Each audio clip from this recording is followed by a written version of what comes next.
to VOP this morning. Moving on to the second topic, reports gathered that the housing allowances for the newly appointed ministers may cost the country about 343.25 million naira yearly.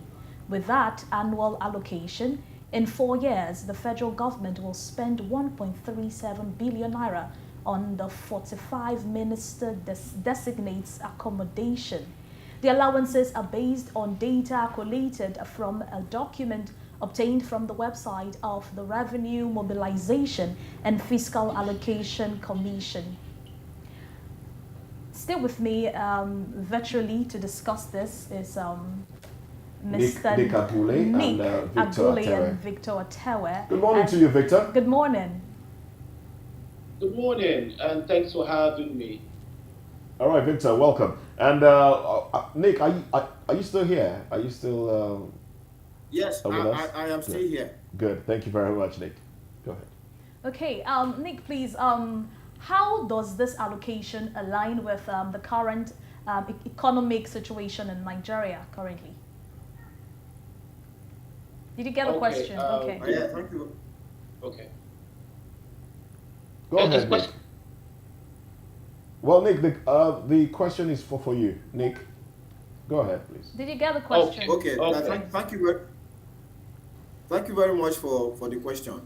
So there are two ways to look at this question. The first way is that the ministers have been appointed. They are going to be sworn in today, and after this, they are going to go to their ministries to start work. Are we expecting them to stay under the bridges while they work? Answer is no. We must provide for them. We must provide accommodation for them. We must provide mobility for them. We must provide them what they need to be able to do their jobs. So this is a necessary cost of our democratic process. Now, the other side is that we can ask, is this cost efficient? Can we afford this? And the answer is probably no. The Constitution forces the hands of the president to appoint 36 ministers. 36. It says a minister from each state. But the president has gone overboard, and he actually appointed 47 ministers. That is 11 above the constitutional mandate, which to me, given the dire economic straits that we are in, shouldn't have been. The second thing is that the cost of running a presidential democracy as we have in Nigeria today is too much. And that's what we can see in this scenario here, that we have to cater for these ministers. We must cater for them. But the cost of doing that is too much. And that is why some of us advocate that a presidential system of government is not suitable for us. We should go back to the one we started with, the parliamentary system, because I can always tell you about the UK, where I also have residence. In the UK, you must first be elected as a member of parliament. That means you must be first elected to the National Assembly, in Nigeria's equivalent. And then ministers are drawn from the National Assembly members.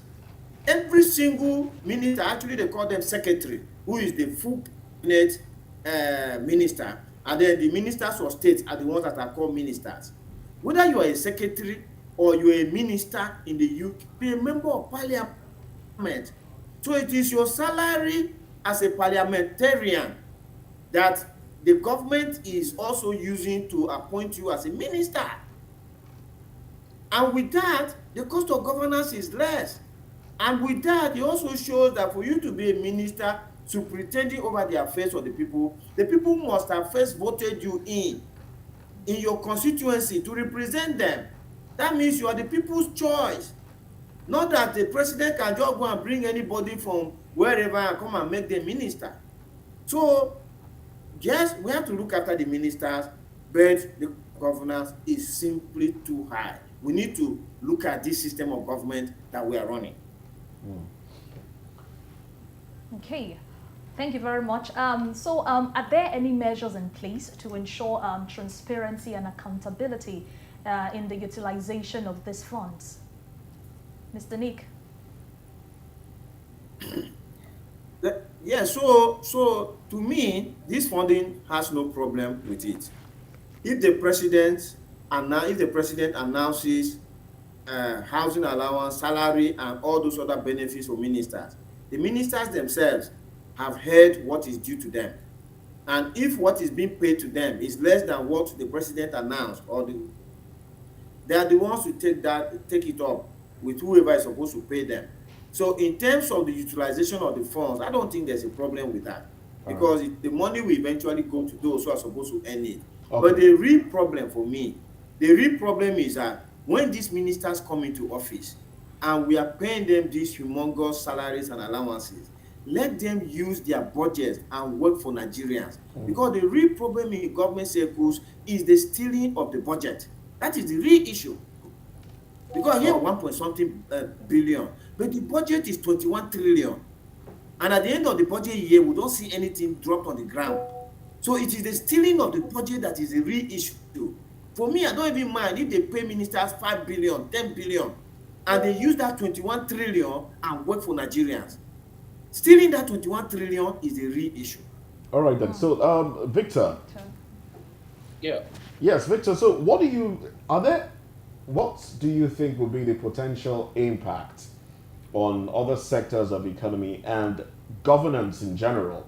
If you're looking at 1.37 billion on accommodation alone for the ministers, 45 of them. Oof. I think at this dying economic time of our great country, Nigeria, I think it's really insensitive to spend amounts. Yes, I want to take a cue from what Mr. Nick said, that of course we don't expect them to sleep or to sleep under the bridge. However, it's very important that it's very important that we have currently 45 ministers that will be appointed, and not just the accommodation. Of course, it covers for their staffs and all. Of course, they need to upgrade their standard of living. Trust me, at this point in our dying economy, we need to cut down. You know, we live in a country where we service our elected officials at the expense of its citizens, of the Nigerian people. People are currently dying. People are dying of starvation. Nigerians are becoming poorer by the day.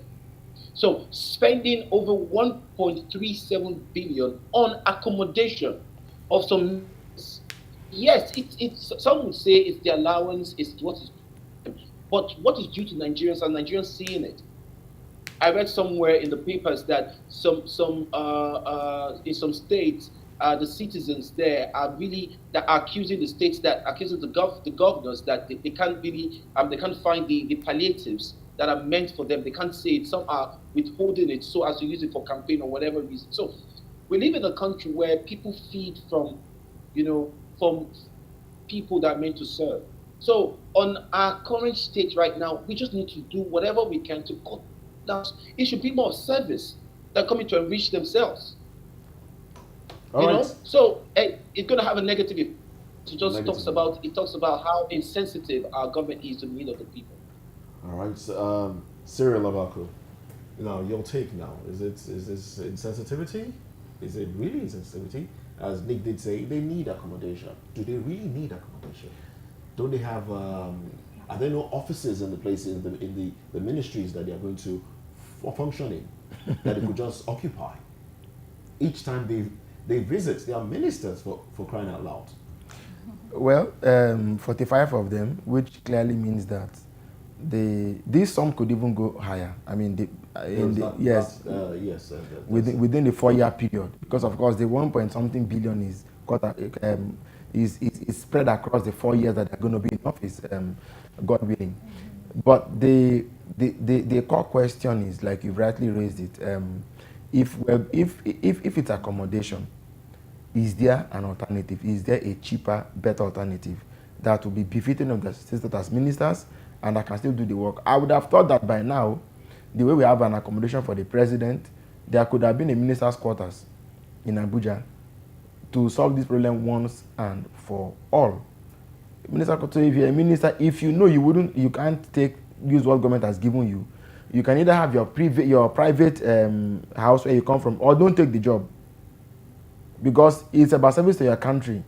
Nick was talking earlier about the fact that in the UK, of course, because they practice parliamentary government, ministers are also members of parliament. So on one salary, you can do the two jobs. Unlike Nigeria, where the legislative arm of government is different from the from the executive. But again, the question to be asked is this money, is it a grant? Is it like saying, now your money, now your allowance be this, take, be on your way? Or that when you spent it, you come back to give an account of what you've used it for? Because the fact is, we've had ministers since 1999, from Obasanjo to Yaradua to Jonathan to Buhari to Tinubu. The houses that they normally rent, given the threshold of the money that they're being given, we can fairly tell the kind of accommodation that they normally would be getting. And it's in Abuja. One, proximity to your minister, to the secretariat, proximity to all. So it must be that it's the same thing that is going on from year to year, from government to government. Or does government have houses, own landlords that they have on retainer, that once these monies are released, they pay to them? And so there are a lot of questions that will not be answered. But it's good enough that we know how much government wants to spending every year, and then in 4 years, is this amount not too much? It is way too much. And we have a government now that clearly is not in any mood to look at things critically and say we must cut down on the cost of government in light of the current economic realities. But I think that by and large, this would only take more from government. And in the end, I don't know who is going to come back with the receipt to say, actually, you gave me $1 million, but I got a better and cheaper accommodation for less, and I've come to return the money to government. I don't see that happen. And this is only for accommodation. We don't know other allowances that newspaper allowance, feeding allowance, all of these things that they normally get. Truly, yeah. So in the end, how much are we to have a cabinet for the federal government now? We're going to be spending maybe up to 10 billion naira in 4 years. Can't we have it cheaper? Can't we have it way less? We can. In Babangida's time, there was a man who became his second to government of edition. The man was working at a company, and when he told him, well, Mr. President, you can hire me, but I will only come here on secondment, which means government will not pay me any kobo, but he will be earning what was the equivalent of what his company was paying him. I think his company was even still paying him. He didn't take any money from government. We have come to that age where people now see government work as you're sure God has buttered your bread finally. What more can you ask for after being a minister? Minister. God has finally buttered your bread. Sit down and chop while you can. There was one of them that said that year, he said he was a very vocal activist before he went to government. And when he became a minister, they asked him, sir, you don't talk as you used to talk before. He said, you don't eat while you're talking. You don't talk while you're eating. So that's where we are, sadly. If government is giving this humongous sum, and some of them not bothered by their conscience to say, when this money comes, I don't think I want to take this much. Because I don't need this much to do the work. Your driver is going to do by government. Your security detail by government. The cars you use by government. Almost everything is taken care of by government. So what is this is another definition of the craze. And this is why people will do everything they can to get into government. They will kill for it. Exactly. Because they know that once you are, just imagine, for accommodation alone is in these millions. Why wouldn't they kill to get there? So the onus is on the president himself, as the nation's moral leader, to call some of these things and to say, look, even if Ramfak has made the provision, what can we do? Because Ramfak is under the presidency. What can we do to cut down the cost of governance? Senators may fight us, but as us, for those of us in the executive arm of government, what can we really do? Some of them are taking pension from their states. Humongous pensions from their states. And now they are going to go into government, the minister's salary is there, then accommodation also. I think a lot of those governors actually have houses in Abuja. Believe me. In fact, as part of their pension, you have one house in Abuja, in some states, one house in Abuja, one house in Lagos, or two in Abuja, two in Lagos, and maybe any other state you choose to have houses in. Including tenants, including drivers and cooks. Yes, now. So if you already have all of this, what do you still need the money for? Exactly. Isn't this even a case of misplaced priority on the side of the government? Because in a country where, you know, so many things are going upside down, and, you know, is still focused on, you know, paying such a large amount of money on accommodation of ministers, isn't that just? Well, Nick, let me come to you, Nick. Yes, Cyril did say something about housing, accommodation, and all of that. I know that we used to have liaison offices, they have hotel, lodges, and all of that back in the day. And we had them in almost every state. All right, Yes, if you go to Victoria Island, you see Kwara liaison office. Now, government officials moving around could easily lodge in those places while they do business in the state. How about reviving such? Okay, well, we hear that the network is not going to allow us get Nick's response. Well, sir, how about reviving such? No, they are there. They are still there. In fact, Predated. you remember? Sure. Why? Because money is released for those things every year. You remember when Peter Obi came and they told him that the liaison officer said, "What do you need those ones for?" People are employed in those places. There are cooks there. Yes. There are security. There are megas there. Every state has one in every state. Yes. But do they use them? They will still collect. Even when the governors come to this, they go to hotels, because Nigeria has a terribly bad management and maintenance culture. It's next to not being existent. So on account of that alone, you find that a lot of those places are even inhabitable. Some of them just use one corner of the place. Maybe put a stove there, cook there, use the bathroom. Only the bathroom and some places are functional. Meanwhile, they vote money for these things every year in every budget cycle. That's why you know that corruption corruption is one industry that thrives in Nigeria without let or hindrance. Corruption thrives. In fact, it's the biggest industry. It is bigger than oil and gas. Corruption thrives unfettered, unhindered, without let. Why is it? Because it yields the biggest returns for those who perpetuate it. Now, you had Nick talking earlier about the fact that there was this point he made about how much is being stolen from crude oil and so on, and that the president could easily call his service and say, guys, if this happens again, I fire you. A country in which government is paying the Navy, paying the Army, paying the Air Force, paying the DSS, paying NSCDC, paying police, paying all people, and are still and we still pay Tantita for the same thing that they are paying almost 7 organizations to. They are now added Tantita to it, and there's no only Tantita. There are many more of them like that are so. And oil is still being stolen, because you may hear tomorrow now that they saw one vessel that has been illegally mining oil in Nigeria for the past 25 years, and I say it's not illegal. Stop this thing. They are not thieves. How can somebody? But they are thieves. How can somebody have been stealing in brazenly in broad like that for 16 years and nobody saw it, and no heads will roll and nobody's investigating anything? You only come and say it's illegal. It's not illegal anymore. It's not illegal. So let's face the truth. The reality is the cabinet even conscious and aware of the humongous responsibility it now faces about stabilizing the economy. For every president, your domestic policy is first of all is primarily the economy. Is to fix the economy, balance the budget, fix the economy. Your domestic policy, make sure that there is internal security. Then foreign policy now deals with how you relate with other governments and international bodies and so on. But everything appears to have become a corridor for patronage.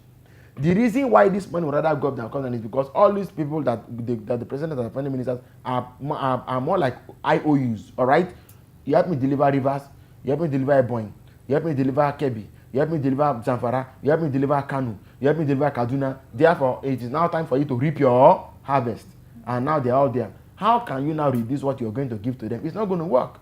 So, for the fact that we fail to fix politics and politicking, we can't fix governance, because governance will suffer whenever politics has not been fixed. All right, indeed. Nick, let's take your final thoughts on this as we wrap up.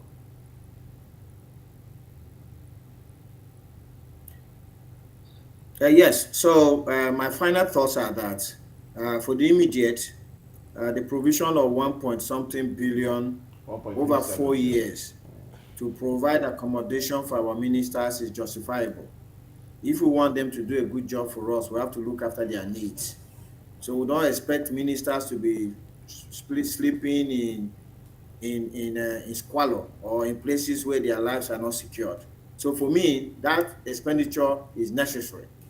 But the real thing is that we should be focused on the 21 trillion naira budget. That is the one that we don't want to be squandered.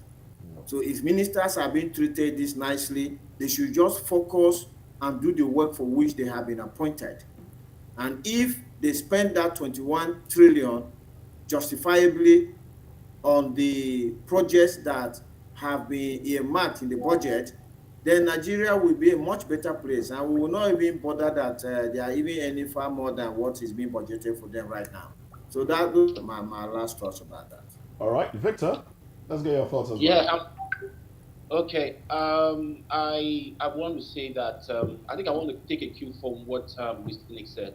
Uh, we are not their allowances what they are due to. As you take up jobs from any company, you have some allowances that's lined up for you, and is your right. But the question is the allocations that's been assigned to each ministry is to do the job that will affect the ordinary Nigerians need to be accounted for, need to be looked into, and need to be used judiciously so as to affect the life of the common people, common Nigerians. Because at this point in our life, it's okay to depend on them as to make them comfortable, but Nigerians need to breathe. Nigerians need to live well. Nigerians, the policy must be seen, not just come on newspaper and do their charade on TV and radio. At the end of it, we see nothing. Our roads need to be fixed, securities need to be, lives need to be saved. Nigerians must work, and when it does, who cares what they earn or however they spend their money is their right. But Nigerians need to see that the budget that is being allocated to them to be put into good use. And of course, when that is done, we will hope that the policy and of course the economic policy of Mr. President will be seen and felt by the common Nigerians. And we will applaud it if they do well. And of course, if they don't do well, we're here, of course, to put them into check. All right, then. Thank you very much, Victor Atewe. Cyril, let's get your final thoughts. I would like to think that it's a bad way to run to have recurrent expenditure. What we rather should have, this money shouldn't even be going to them directly. The provision should have been made automatically, okay? So they come in and they are going into those houses, and those houses are befitting of their status as ministers. But if the money was going to them directly and there's no accountability for them, you can't be sure what they've done with it. You can't be sure what they've done with it, especially at a time like this when Nigerians are in dire need of essential services. So our hope is that this is the president's first year. Hopefully these ministers come in and justify the amount, but then going forward, they shouldn't be the ones looking for their own accommodation. The government should have already made this accommodation in place, so that they come and just go in and then and do their work. Hopefully, if it happens that government is able to get this in down, perhaps it could be coming at a much cheaper cost. Okay, but we are that not to be the case. Then I mean, it could be up for anything. All right then. Thank you very much, Cyril Abaku. Big thanks to you, Nick Agule and Victor Atewe, for staying with us this morning. Well, we honestly appreciate you. All right, so we'll take a break. When we come back, we'll go into business and then we'll touch on sports before we wrap it up today. So stay with us.